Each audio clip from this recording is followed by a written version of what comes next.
الگ ہے تراویح روزوں کی شان، مزہ سحری افطاری کا کب کہاں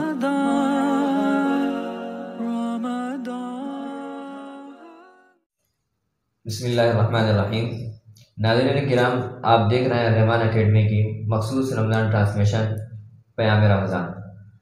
جیسا کہ آپ کو معلوم ہے، ہم اس رمضان ٹرانسمیشن کے اندر مختلف علماء کرام سے بہت سے اہم اور مختلف مسائل کے بارے میں سوال جواب کرتے ہیں۔ ہماری کچھ گفتگو ہوتی ہے بہت سے اہم مسائل کے بارے میں۔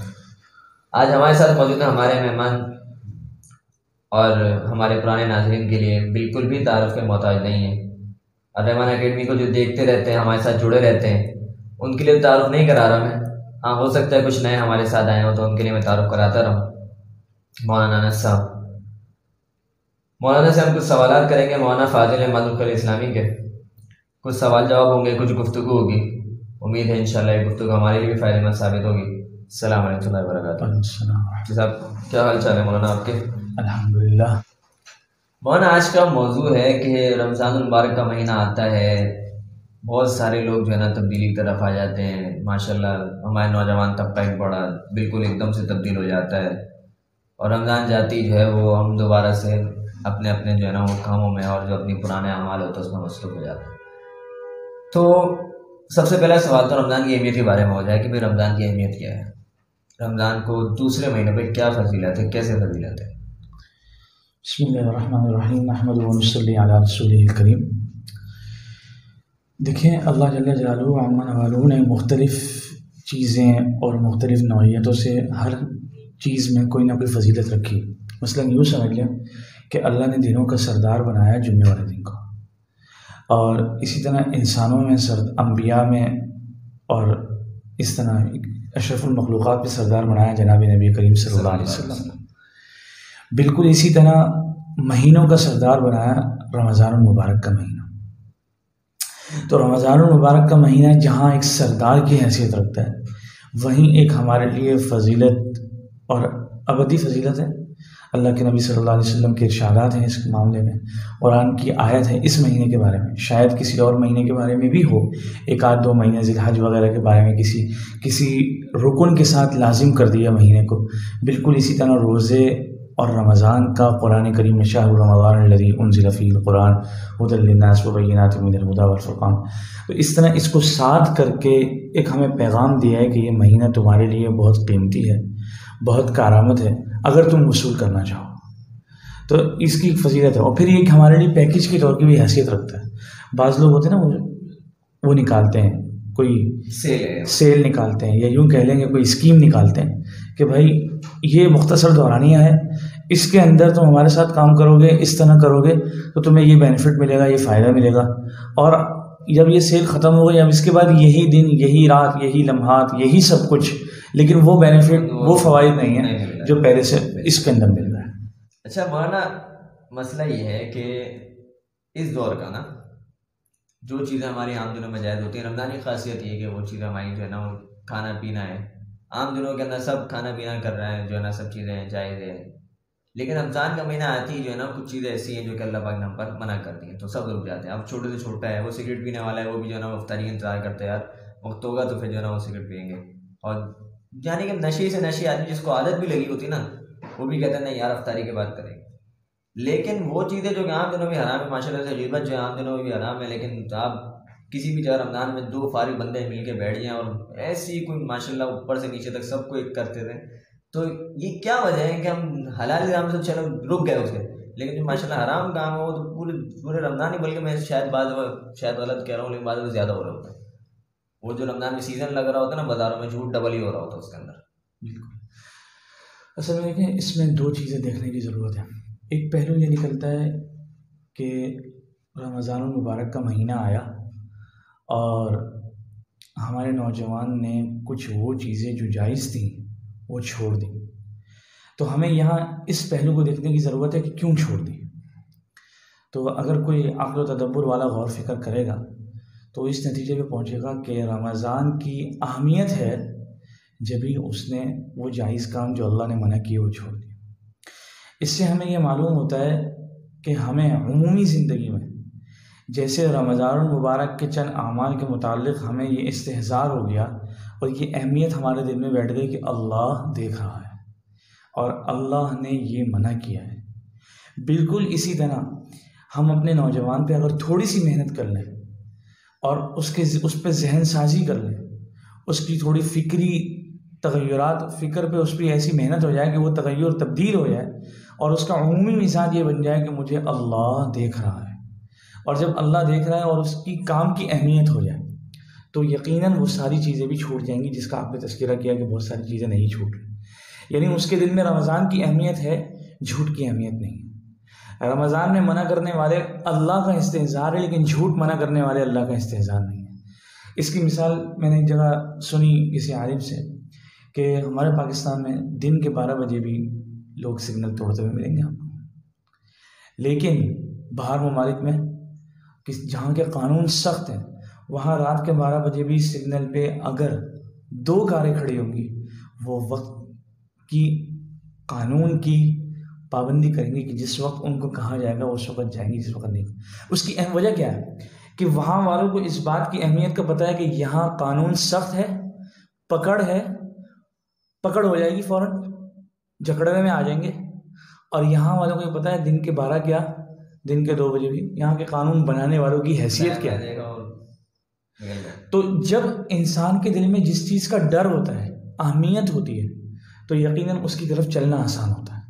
تو عمومی طور پہ ہم نے رمضان کا ایک امیج بنا لیا اور اللہ کا شکر ہے یہ اس گئے گزرے دور میں کم سے کم یہی تو باقی ہے.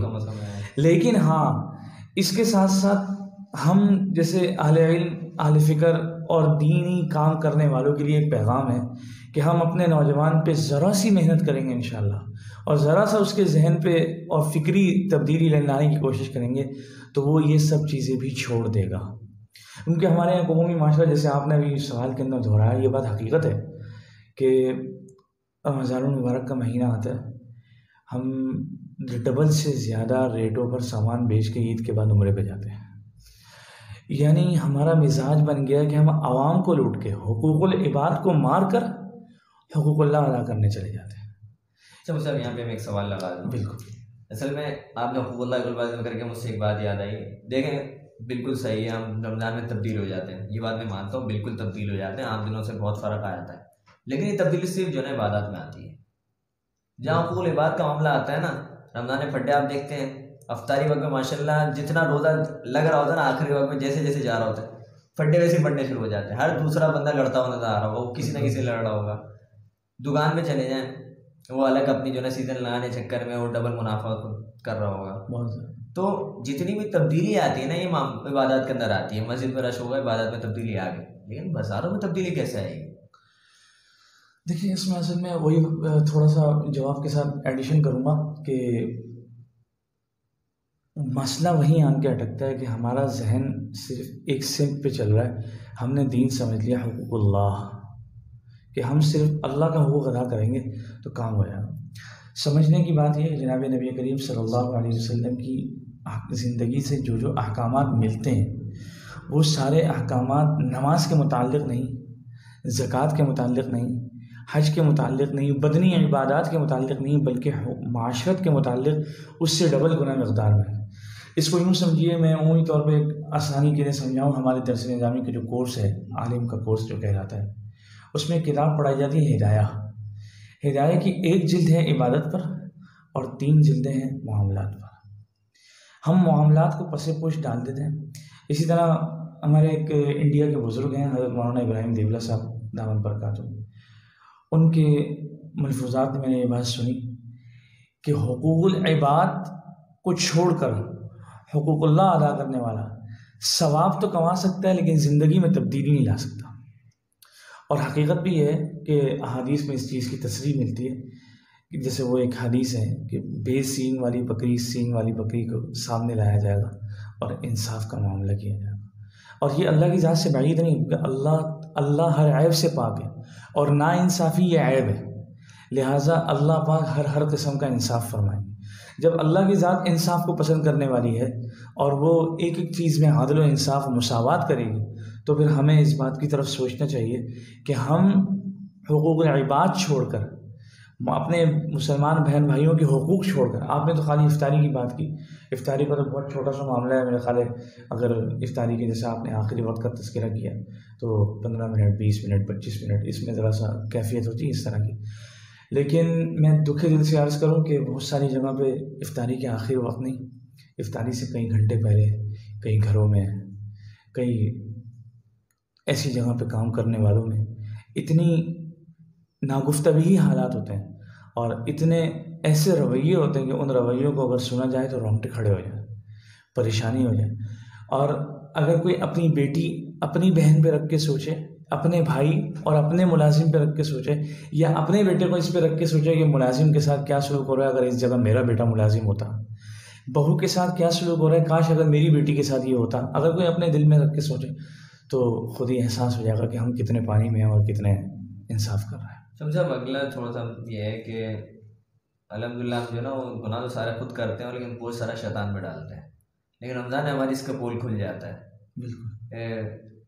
ایک بندے نے سوال بھی پوچھا تھا کہ مفتی صاحب اگر جو ہے نا وہ رمضان میں جو ہے نا وہ رمضان شیطان تو قید ہوتا ہے پھر ہم گناہ کیوں کرتے ہیں؟ تو اس بات پہ روشنی ڈالیں کہ گناہ سارے ہم خود ہی کر رہے ہوتے ہیں لیکن وہ سارا بوجھ ڈال رہا ہوتا ہے شیطان پہ، شیطان کرا رہا ہے شیطان کرا رہا ہے. تو آخر کیا وجہ ہے کہ رمضان میں بھی وہ جو گناہ کی عادت پڑی ہوتی ہے اور رمضان میں بھی ویسے ہی ہو رہا ہوتا ہے حالانکہ شیطان قید ہوتا ہے؟ اصل میں اثرات چھوٹتے جاتے ہیں نا. آپ 11 مہینے ایک شخصیت کے ساتھ رہیں تو کچھ نہ کچھ تو اثر. اصل میں بات یہ ہے کہ جو آپ نے سوال کیا نا کہ شیطان بند ہوتا ہے اور اس کے باوجود بھی جو ہے وہ لوگ گناہ کر رہے ہوتے ہیں. اس میں ایک بات تو ہم یہ سمجھ لیں کہ دیکھیں جہاں بھی گناہ کا تذکرہ آیا تو یہ ہے کہ نفس و شیطان کے بہکاوے میں، تو سرکش شیاطین تو کسی نہ کسی درجے میں بند ہے، یہ بات ٹھیک ہے. لیکن اثرات اور نفس تو ہمارے ساتھ لگا ہوا ہے. اچھا کچھ چیزیں ایسی ہوتی ہیں کہ اس کا تعلق باقاعدہ ایک طریقے سے یوں کہہ لیں کہ شیطانی خیالات، اب وہ قوہ کمزور ہو گئے، روزہ رکھا اس کی وجہ سے الحمدللہ کسی نہ کسی درجے میں بچ گئے. لیکن کچھ چیزیں ایسی ہیں دلی اعتبار سے بہت بس جب دل چاہا جو دل چاہا، تو اس اعتبار سے پھر ایک اہم بات یہ ہے کہ جس کے ساتھ ہم رہتے ہیں، جس ماحول میں رہتے ہیں، تو جس ماحول میں انسان جتنا زیادہ عرصے رہتا ہے اس کے بعد اس ماحول کے اثرات چھوٹتے وقت لگتا ہے. یا پھر یوں کہہ لیں کہ جو آدمی کمزور ہوتا ہے گرمی سے ایک دم سردی میں آ گیا، ایئر کنڈیشن روم میں آ گیا. اب جو آدمی جتنا قوہ کے اعتبار سے کمزور ہے اس کو جو ہے وہ ابھی بھی کچھ بیماریاں لگی ہوئی ہیں تو وہ ایئر کنڈیشن روم کے اندر ابھی آمکن اس کو پسینہ آئے گا، گھبراہٹ ہوگی اور گرمی محسوس کرے گا. بالکل وہی بات ہے کہ جو شیطان کے ساتھ اور مزاج کے ساتھ یعنی اتنا گناہوں کی دلدل میں دھنسا ہوا ہے، اتنا پھنسا ہوا ہے، اتنا ملوث ہے، بالکل آلودہ ہو چکا ہے اس کے ساتھ. اب اس میں رمضان المبارک کا مہینہ آگا تو کسی نہ کسی درجے میں اس کو بہتری تو ہوتی ہے لیکن پھر بھی وہ کہیں نہ کہیں اپنی عادات اور اس کی جو رچ بس جاتی ہے نا، اس کی جسم کے اندر گناہ کی لت پڑ چکی ہوتی ہے، وہ اس کی وجہ سے مجبور ہو کے بس اوقات اس طرح. اچھا مولانا اگلا مسئلہ یہ ہے کہ آپ نے بالکل صحیح کہا کہ ایک جذبہ بن جاتا ہے رمضان کے شروع میں، بالکل جو ہے نا ایک تبدیلی سے آئی ہوتی ہے، رمضان کی فضا بدلی ہوئی ہوتی ہے. لیکن جیسے عید کا چاند نظر آتا ہے وہ الحمدللہ جتنا جو کچھ کرنے والے ہوتے ہیں پرانے سب ایک دم سے بدل کے وہ جو ہے نا اپنے پرانے حالات میں آ جاتے ہیں. یعنی کہ اگر کوئی ماشاءاللہ سے کوئی بہت اچھی جو ہے نا تلاوت بھی کر رہا تھا تو عید کے بعد سے وہ قرآن کو نہیں اٹھا کے دیکھتا، وہ کچھ نماز مسجد کا آپ رش دیکھ سکتے ہیں. مسجد ماشاءاللہ مسجد میں رش ہوتا ہے تو 2-2 3-3 منزلیں بڑھ جاتی ہیں اور جیسی رمضان جاتا ہے وہ 3-4 سو واپسی کا آنے آ جاتی ہے، خاص طور پہ فجر کے اندر کے جو خاص طور کے حالات جو ہے وہ.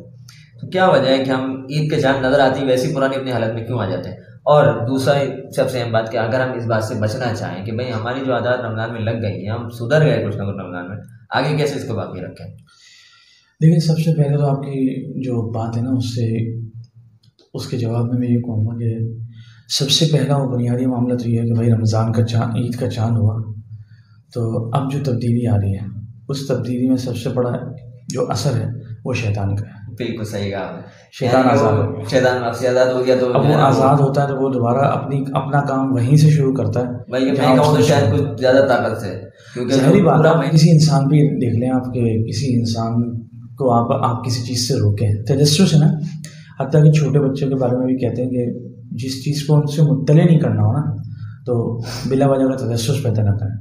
پھر انسان تو عمومی طور پہ اور شیطان بھی مخلوق ہی ہے اب وہ بن ہوا، وہ واپس آئے گا، اس کو غصہ بھی آتا ہے. پھر وہ ایک آپ کے ذہن میں حدیث ہوئی کہ اللہ کے نبی صلی اللہ علیہ وسلم نے فرمایا، وہ ایک پورا مکالمہ ہے کہ اللہ نے فرمایا میں بندے کو بخش دوں گا. شیطان نے کہا میں اس آگے سے ورگلاؤں گا، پیچھے سے ورگلاؤں گا، دائیں سے.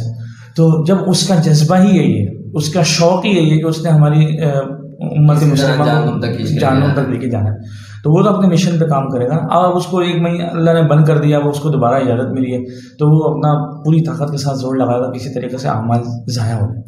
دیکھیں یہ تو ہوا ایک ویسا جواب کہ سمجھ میں آ گیا، لیکن دیکھیں اس میں ایک سنجیدہ پہلو یہ نکلتا ہے کہ ہم سب مسلمان بھائیوں کو یہ سوچنے کی ضرورت ہے کہ رمضان المبارک کا مہینہ آیا، تب کہتے ہیں بعض جگہ پہ یہ عنوان سنا ہوگا رمضان المبارک تبدیلی کا مہینہ ہے.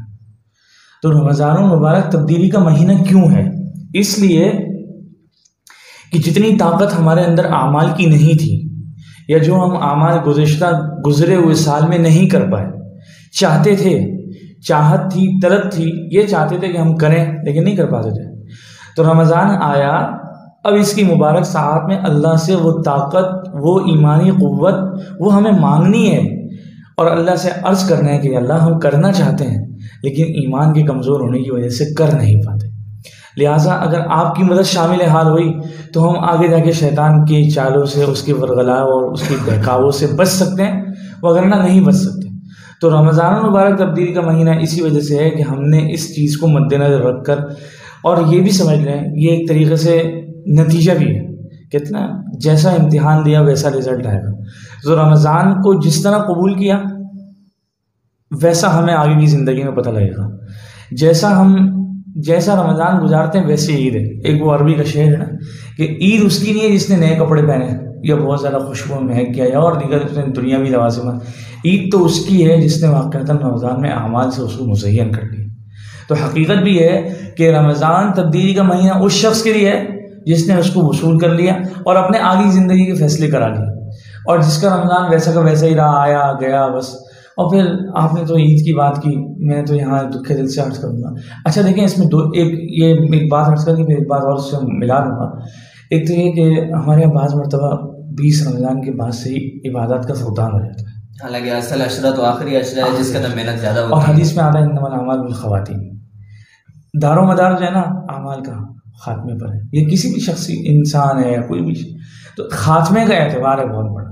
پوری زندگی نیک اعمال کی، خاتمے کے وقت خدا نخواستہ کلمہ کفر کہہ دیا، برباد ہو گیا. پوری زندگی ایسے کئی واقعات صحابہ میں، تابعین میں، تبع تابعین، اولیاء اللہ حضرات اور بہت سارے لوگوں میں ملتے ہیں کہ پوری زندگی ان کی خراب گزری، کفر میں گزری یا فسق و فجور میں گزری، لیکن اللہ نے ہدایت کا فیصلہ کر لیا، ادھر ایمان لائے، اللہ نے موت دے دی اور آخری وقت کا اعتبار ہو گیا، مسلمانوں میں کامیاب ہو گئے.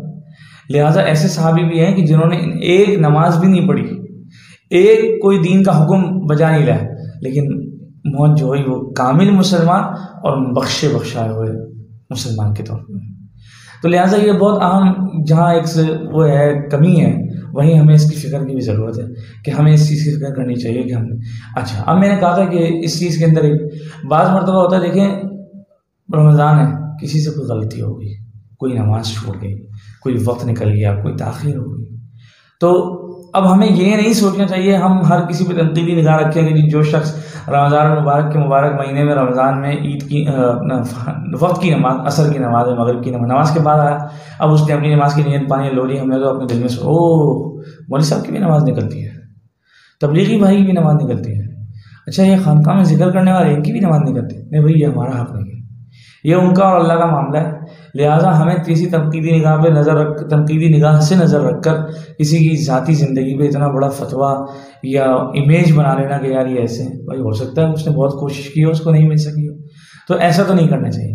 لیکن عمومی فضا اگر کسی شخص کی ایسی بن گئی ہو تو اس کو اپنے طور پہ اللہ سے مانگنا چاہیے کہ اللہ یہ رمضان کا مہینہ، کیونکہ اس کو مد نظر رکھیں گے اللہ کے نبی صلی اللہ علیہ وسلم نے فرمایا جس شخص نے رمضان کا مہینہ پایا اور وہ اس میں بھی بخشش نہ کروا سکا وہ برباد ہو گیا، وہ ملعون ٹھہرا، وہ بالکل ایک طریقے سے کسی ایک بینیفٹ ملا، فائدہ ملا اور اس نے اس پیکیج کو ضائع کر دیا. اگر اس مہینے میں بھی بخشش نہیں ہوئی تو پھر کب ہوگی؟ اس سے زیادہ تو کوئی فضیلت پر. پھر اس کی ایک رات آ رہی ہے 80 سال سے بڑھ کر، 80 سال کی عبادت سے بڑھ کر. ہم عام زندگی میں پوری رات عبادت کریں 80 سال کے برابر نہیں ہو سکتا، اور پورے رمضان میں عبادت کریں 80 سال کے برابر نہیں ہو سکتا۔ اللہ نے صرف ایک رات دی اور اس کو پھر ہمارے لیے مختص کر دیا کہ چلو 5 راتوں میں۔ اور دیکھیں یہاں پہ 5 راتوں کے اندر وہی ہے کہ 5 راتوں میں شب قدر کو رکھنے سے ایک ہمیں ہے، یعنی مجھے اور آپ کو ایک سبق ملتا ہے۔ وہ کیا سبق ملتا ہے کہ دیکھو کسی مسلمان کا عیب دیکھو نا، اس کو چھپاؤ۔ بھائی شب قدر سے عیب چھپانے کا کیا تعلق؟ اس کا تعلق ایسے ہے کہ اگر اللہ تعالیٰ یہ کہتے تھے نا 21 کو ہے، تو اب 21 کو جو شخص مسجد سے نکلتا ہم کہتے ہیں بھائی اس سے شب قدر پانی، لیکن اگر کوئی شخص باوجود کوشش کے بہت جد و جہد کے 21 کو مسجد سے نہیں نکلتا بلکہ وہ کہیں اور سے آتا ہوا دکھتا، ہر آدمی کیا کہتا ہے یہ محروم ہے، اس نے شب قدر ضائع کر دی۔ ایک حکم لگ جاتا، ایک عیب ہو جاتا، اب اس کو تانا بھی ملتا، طنز بھی سہنے پڑتے، اور وہ اپنے اندر پشیمان بھی ہوتا۔ تو اللہ نے 5 دنوں میں مختص کر کے 5 دنوں میں رکھ کر چھپا کر ایک مومن کا انتظام کر دیا کہ بھائی جس کو ملی اس کو بھی نہیں پتا، جس کو نہیں ملی اس کو بھی نہیں پتا۔ اور پھر عبادت تو عبادت ہے نا، یہ تو نہیں کہا کہ شب قدر نہیں ملی تو عبادت ختم، نہیں 5 راتوں میں عبادت کری، کسی کو 21 کی مل گئی، کسی کو 23 کی مل گئی، کسی کو 25 کی۔ ارے شب قدر اگر ایک بھی نہیں ملی اور صحیح جس طرح کما حق حق ادا کرنا چاہیے تھا نہیں کر سکے، لیکن کم سے کم عبادت کا ثواب تو مل گیا، کوشش کا ثواب تو مل گیا، اور اللہ پاک کوشش کرنا پسند کرتے ہیں۔ پھر دوسری بات یہ اس میں اگر ایک چیز اور ایڈ کروں کہ حدیث میں آتا ہے، اللہ کے نبی صلی اللہ علیہ وسلم نے فرمایا کہ جب مومن بندہ اللہ کی طرف چل کے جاتا ہے تو اللہ دوڑ کے آتے ہیں، جب بندہ دوڑتا ہے تو اللہ بہت قریب سے، ایک مثال کے طور پر بیان کیا کہ اللہ لپک لیتے ہیں۔ تو یہ ساری چیزیں ہم اس کو مد نظر رکھ کے یوں سمجھیں کہ اللہ پاک نے ہمیں ایک بہترین موقع دیا ہے اور اس کو استعمال کرنا چاہیے۔ جو آپ نے شروع میں سوال کیا کہ اگر یہ کمزوری ہے تو یہ ایک افسوس کا مقام اور خالی ڈیبیٹ کے لیے مضمون نہیں رہنا چاہیے، بلکہ ہمیں جو ہے اس کی فکر کرنی چاہیے کہ ہمارے مسلمان بھائیوں کا رمضان تبدیلی کا مہینہ واقعاتاً بن جائے۔ جزاک اللہ خیر مولانا، بہت بہت شکریہ مولانا صاحب، آپ نے ہمارے وقت دیا، ہمیں بہت سارے جو ہے معاملات پر، بہت ساری اہم باتوں پر گفتگو ہوئی۔ ناظرین کرام آپ کا بھی شکریہ۔ اب یہاں سے چلتے ہیں ہم اپنے پیام رمضان کے دوسرے سیگمنٹ کی طرف۔ السلام علیکم ورحمۃ اللہ وبرکاتہ۔ الگ ہے تراویح روزوں کی شان، مزہ سحری افطاری کا کب کہاں،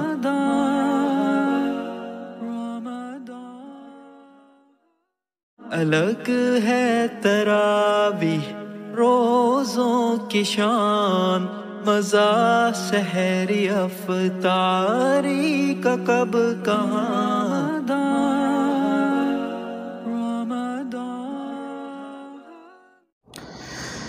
جی تو ناظرین محترم، آپ دیکھ رہے ہیں الرحمن اکیڈمی کے پلیٹ فارم پر پیام رمضان ٹرانسمیشن۔ ہم چلتے ہیں اپنے دوسرے سیگمنٹ کی طرف، آپ کے مسائل اور کا حل۔ ہمارے ساتھ معزز مہمان حضرت مولانا مفتی ابراہیم جمال صاحب دامت برکاتہم العالیہ موجود ہیں۔ السلام علیکم ورحمۃ اللہ وبرکاتہ۔ وعلیکم السلام ورحمۃ اللہ وبرکاتہ۔ مفتی صاحب خیریت سے ہیں؟ الحمدللہ۔ سب ہم اپنے سوالات کی طرف چلتے ہیں۔ سب سے پہلا سوال ہے کہ ایک شخص ہے کہ جو کہ جاب کرتا ہے، گھر کرائے کا ہے، مالی طور پر اتنی وسعت نہیں بظاہر، تو کیا ایسے شخص کو صرف اس بنیاد پر زکوٰۃ دے سکتے ہیں؟ بسم اللہ الرحمن الرحیم، نحمدہ ونصلی علی رسولہ الکریم۔ دیکھیں، زکوٰۃ کا مستحق ہونا یا زکوٰۃ کا مصرف، اس کے لیے بالکل اصول واضح ہے کہ وہ شخص کہ جس کے پاس نصاب کے بقدر نہ سونا ہو، نہ چاندی ہو، نہ مال تجارت ہو، اور نہ ہی جو ہے وہ ضرورت سے زائد سامان یا قرض سے زائد سامان موجود ہو، تو ایسے شخص کو زکوٰۃ دی جا سکتی ہے۔ اب اگر ایسے شخص سے جاب کر رہا ہے، اس کی تنخواہ کم ہے اور بظاہر اس کے متعلق یہی گمان ہے، اور تھوڑی سی تحقیق بھی کر لی جائے ایسے شخص کے متعلق کہ واقعتاً اس کے پاس کوئی ضرورت سے زائد ایسا سامان موجود نہیں ہے جس کی وجہ سے اس کو زکوٰۃ دینا سے مانے ہو، تو ایسے شخص کو زکوٰۃ دی جا سکتی ہے۔ یوں سر، اس میں ایک بات اس کی اگر تھوڑی سی وضاحت ہو جائے کہ ہمارے یہاں اس چیز کو خلط ملط کر دیا جاتا ہے کہ 7.5 تولہ سونے کے بقدر رقم یا اس رقم کے بقدر سونا اگر ہو تو ہم سمجھتے ہیں کہ ہم غیر مستحق زکوٰۃ ہیں۔ بہت سارے لوگ نقدی رکھتے ہیں، 52.5 تولہ چاندی بھی رکھتے ہیں اور پھر بھی اپنے آپ کو مستحق زکوٰۃ سمجھتے ہیں، حالانکہ وہ یہ کہتے ہیں ہمارے پاس سونا نہیں ہے اس لیے ہم زکوٰۃ لے سکتے ہیں. تو 52.5 تولہ چاندی کے بقدر رقم ہو یا رقم اور چاندی ملا کر 52.5 تولہ چاندی کے بقدر رقم ہو تب بھی کیا زکوٰۃ لی جا سکتی ہے؟ دیکھیں اصول یہ ہے کہ اگر صرف سونا ہے پھر تو یہ بات معتبر ہوگی کہ جی صرف سونا ہے. اگر اس شخص کے پاس نہ چاندی ہے نہ مال تجارت ہے نہ نقدی رقم ہے تو اس صورت میں تو اس کے لیے حکم 7.5 تولہ کا ہے شریعت کے اعتبار سے. اگر ایسا نہیں ہے بلکہ کچھ سونا ہے کچھ چاندی ہے کچھ نقد رقم ہے کچھ سامان تجارت ہے تو 52.5 تولہ چاندی کی مقدار اور اس کی مالیت معتبر ہے کہ 52.5 تولہ چاندی کی مالیت جو آج کل کے حساب سے تقریباً کم و بیش 1,03,000 1,04,000 روپے کے آس پاس بنتی ہے. تو ایسے شخص کو جو ہے وہ ایسے شخص پر تو زکوٰۃ واجب ہو جائے گی، یعنی اس کو زکوٰۃ دینی پڑے گی. اور اسی طرح ایک بات اور بھی ہے کہ ایک وہ شخص بھی ہوتا ہے جس پر زکوٰۃ تو واجب نہیں ہوتی لیکن وہ زکوٰۃ لے بھی نہیں سکتا. مثلا اس کے پاس ضرورت سے زائد سامان ہے جو اس کے استعمال میں نہیں ہے، ایسا سامان موجود ہے تو ایسے شخص پر زکوٰۃ تو واجب نہیں ہے کہ اس نے زکوٰۃ دینی ہے. البتہ یہ شخص زکوٰۃ لے بھی نہیں سکتا اگر اس کے پاس اتنا سامان ہے جو 52.5 مطلب چاندی کی مالیت تک پہنچ رہا ہے. بالکل ٹھیک.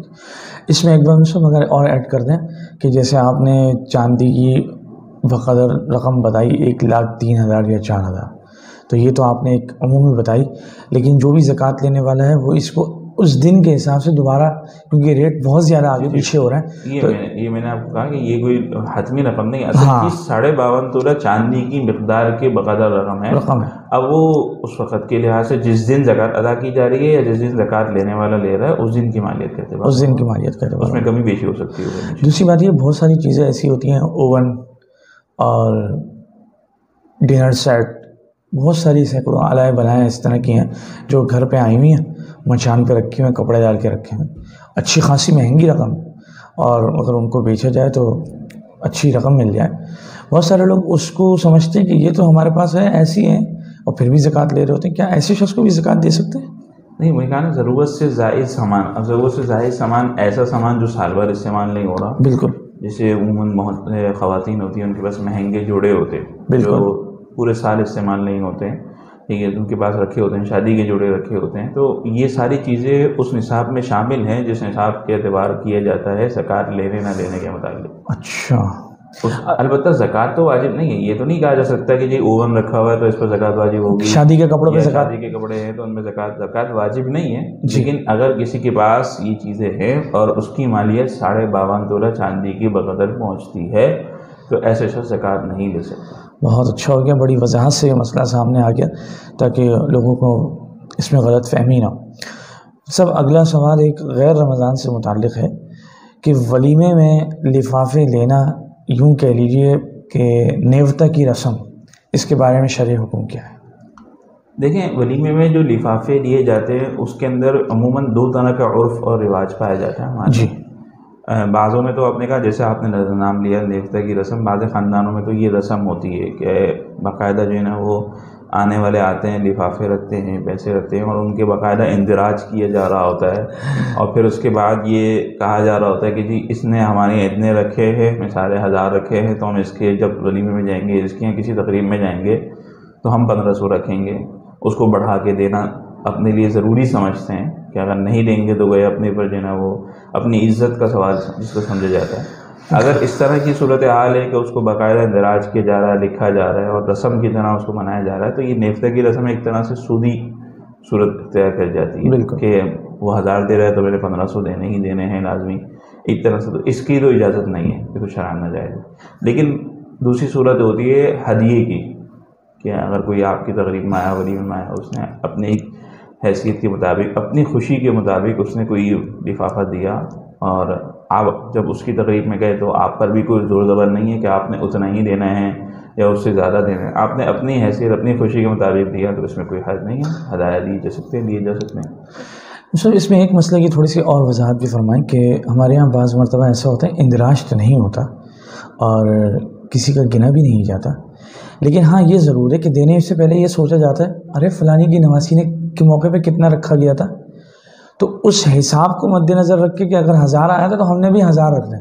تو کیا یہ اگر برابری کا بھی حساب رکھا جائے یہ بھی شرعاً قبیح عمل ہے یا اس کو نظر انداز کیا جا سکتا ہے؟ نہیں، اس میں دیکھیں اگر تو وہی صورت ہے جسے میں نے کہا نا کہ اگر تو اس کا اندراج کیا جا رہا ہے یا اس کو لازم اور ضروری سمجھا جا رہا ہے، اور اگر ایسا نہیں ہے صرف ایک معیار کو دیکھا جا رہا ہے کہ بھائی کتنا جو ہے نا ہدیہ اس موقع پہ چلنا چاہیے یا کتنا گفٹ دینا چاہیے، اس کی بنیاد پر اگر یہ کیا جا رہا ہے کہ جی وہاں کتنا رکھا گیا، تھوڑی سی تحقیق ہو رہی ہے تو اس میں پھر بظاہر کوئی حرج نہیں ہے. لیکن اگر اس کو رسم بنا لیا، لازم سمجھ لیا گیا ہے، تو پھر اس میں بھی وہی مسئلہ ہے. اگر اندراج کرنا کوئی مقصود نہیں ہے اصل، اگر اس کو لازم و ضروری یہی سمجھ لیا گیا ہے کہ اس نے اتنا رکھا تو میں نے بھی اتنا ہی رکھنا ہے، تو پھر یہ اگر تو اس برابر سرابر ہے تو صرف رسم کی وجہ سے مکروہ ہوگا، اور اگر کمی زیادتی کی جا رہی ہے تو وہ سودی صورت بھی اختیار کر رہا ہے. بالکل.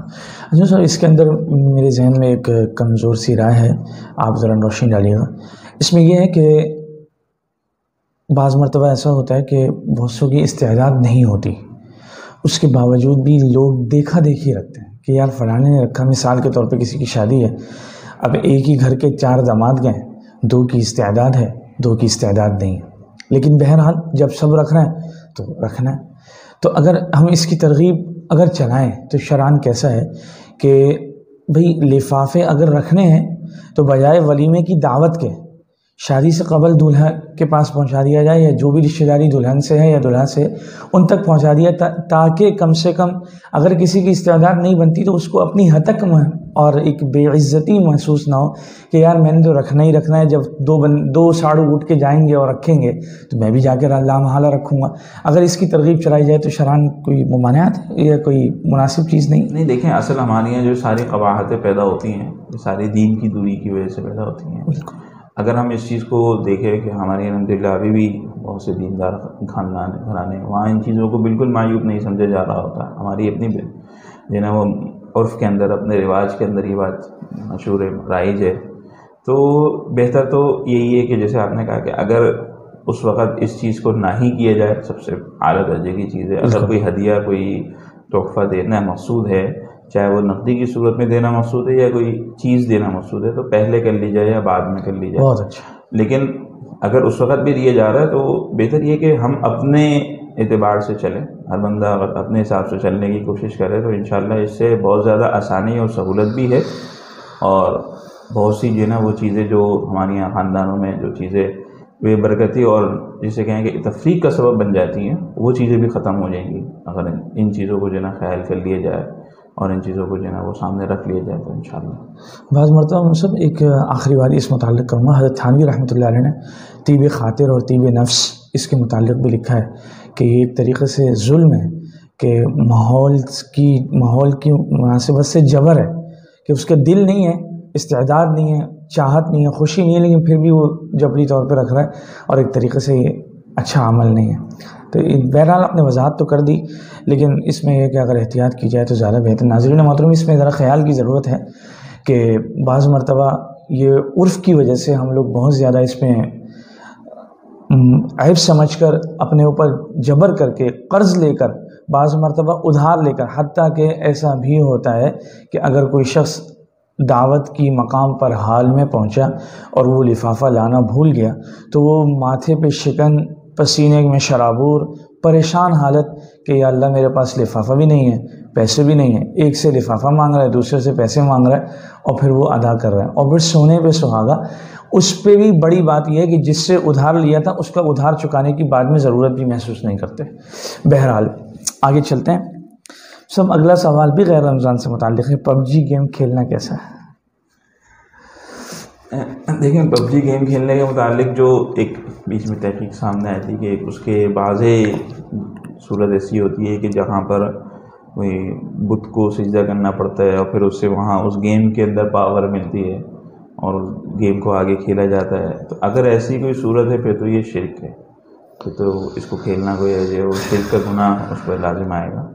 اور اگر ایسی صورت نہیں ہے، مطلب جہاں جو ہے نا وہ بت وغیرہ کا معاملہ نہیں ہے، صرف گیم ہے، تو وہ بھی چونکہ ایک فضول اور لغو ہے، اس لیے کہ شریعت نے ان کھیلوں کے کھیلنے کی اجازت دی ہے کہ جہاں ایک تو فرائض میں کوتاہی نہ ہو ان کھیلوں کی وجہ سے. پہلی شرط شریعت نے لگائی. دوسری شرط یہ لگائی کہ وہ لہو لعب نہ ہو، یعنی اس میں کوئی منفعت ہو، دنیاوی اعتبار سے منفعت ہو، جسمانی ورزش ہو رہی ہو بالکل، یا کوئی دینی منفعت ہو، ایسے کوئی منفعت ہو تو پھر ان چیزوں کے کھیلنے کی اجازت شریعت نے دی ہے.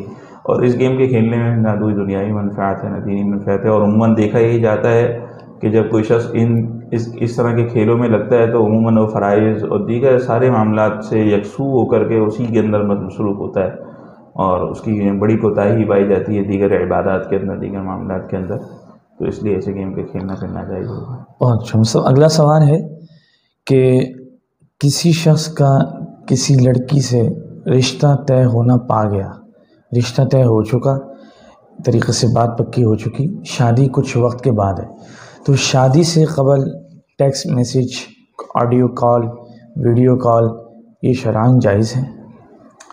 دیکھیں، جس سے لڑکی سے رشتہ طے ہوا یعنی منگیتر، جی بالکل، بہت تو ایسے وہ اجنبیہ ہے، جی، یہ دونوں آپس میں جو بات کر رہے ہیں کہ یہ اجنبی مرد اور عورت آپس میں بات کر رہے ہیں، اور اجنبی مرد اور عورت کا آپس میں براہ راست بات کرنا یا فون پر بات کرنا یا ملنا ملانا یا پھر میسیج وغیرہ پہ بات کرنا، یہ ساری چیزیں شرعاً ناجائز ہیں، اور ان سے جو ہے نا وہ بچنا ضروری ہے۔ اس لیے جو ہے نا وہ ہونا ہی چاہیے۔ ضرورت اس بات کی ہے کہ ہم منگنی کے بعد جو ہے نا وہ ہمارے یہاں عموماً بعض اوقات بہت زیادہ فاصلہ دے دیا جاتا ہے، بالکل، تو ان چیزوں سے بچا جائے اور جلد از جلد اس کی نکاح کی اور رخصتی کی ترتیب بنائی چھٹ جائے، مانگنی پڑ بیا، یہ اس سلسلے کو اگر اپنایا جائے تو زیادہ بہتر تاکہ ہے۔ جو ہے وہ یہ جو درمیان میں ایسی صورتیں پیدا ہو جاتی ہیں ان سے بچا جائے۔ جی، اگلا سوال صاحب زکوٰۃ کے متعلق ہے، تراویح کے متعلق کہ تراویح کی نماز میں 3 رکعتیں پڑھ لی، اس کا کیا حکم ہے؟ دیکھیں، اگر تراویح کی نماز میں 3 رکعتیں پڑھ لیں، اس کا مطلب یہ ہے کہ تیسری رکعت ابھی چل رہی تھی اگر تو، اور اس کو بھی یاد آ گیا، اچھا، تو اس صورت میں سجدہ کرنے سے پہلے واپسی آ جائے اور قاعدہ عقیدہ کے اندر بیٹھ کر کے جو ہے نا وہ اپنا 2 رکعتیں پوری کر لے، سجدہ صاف کر لے، اور پھر آخر میں سجدہ صاف کر لے گا۔ اور اگر اس نے مثال کے طور پر تیسری رکعت بھی پڑھ لی ہے اور پھر بیٹھ اور دوسری رکعت میں بیٹھا وہ نہیں تھا، مطلب تیسری رکعت کا سجدہ کر لیا اور دوسری رکعت میں وہ بیٹھا نہیں تھا، تو اس کے لیے حکم یہ ہے کہ وہ چوتھی رکعت بھی ساتھ ملائے گا، ٹھیک، اور پھر اس کے بعد یہ آخری 2 رکعتیں اس کی تراویح میں شمار ہو جائیں گی، اور پہلی 2 رکعتیں باطل سمجھی جائیں گی، اور آخر میں سجدہ صاف کرنا پڑے گا۔ اور اگر صورت یہ ہے کہ 3 رکعتیں کا سلام پھیر لینے کے بعد پتہ چلا کہ 3 رکعتیں پڑھی ہیں اور دوسری رکعت میں نہیں بیٹھا، تو اب یہ 3 رکعتیں باطل ہو رہی ہیں، اس کو نئے سرے سے یہ رکعتیں پڑھنی پڑیں گی۔ دماغ حاضر رکھنے کی ضرورت ہے۔ جی بالکل، ٹھیک ہے۔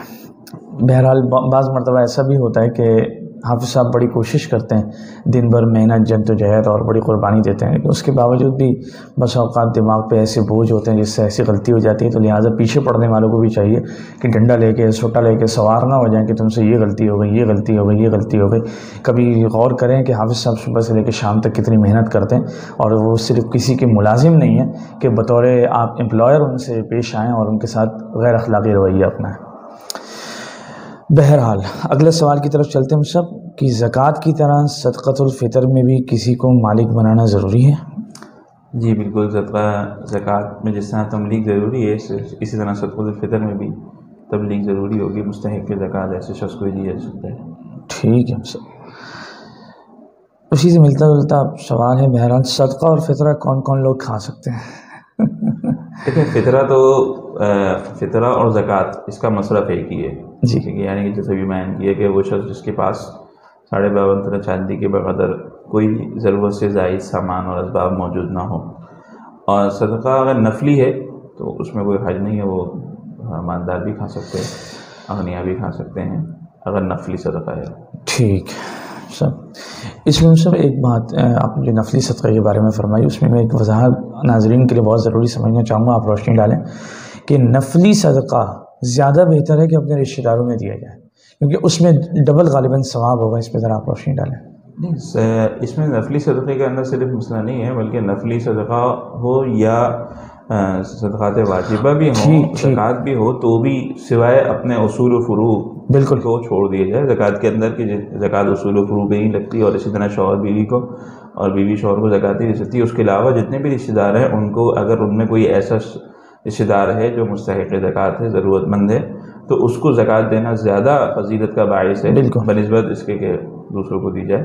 اسی طرح نفلی صدقات کے اندر بھی یہی حکم ہے۔ اب نفلی صدقات کے اندر چونکہ اصول و فروع کی بھی قید نہیں ہے، لہٰذا اگر بلکہ یوں بھی کہا گیا کہ اپنے گھر والوں پر صدقہ کرنا، اپنے گھر والوں پر خرچ کرنا یہ بھی صدقہ ہے، اگر اس کے اندر انسان کی نیت ہو تو اس میں بھی اللہ تعالیٰ جو ہے صدقے کا ثواب دیتے ہیں۔